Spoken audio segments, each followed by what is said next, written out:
चला आज आपण पाहूयात कोळंबी चटपटा। तर मला मासे फार आवडतात।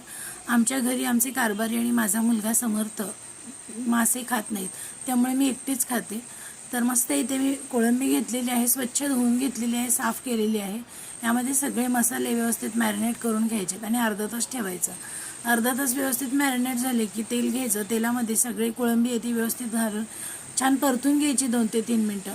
2 ते 3 मिनिटं छान परतून घेतली की झाकायचं आणि 5 ते 7 मिनिटं शिजवून घ्यायचं। आता यामध्ये अंगचं पाणी सुटतं, त्यामुळे पाणी घालायची आवश्यकता नाही। तर पूर्णपणे कोळंबी छान शिजवून घ्यायची आणि यातलं पाणी जे आहे ते पूर्ण आटवून घ्यायचं। तर मस्त ही कोळंबी छान शिजलेली आहे।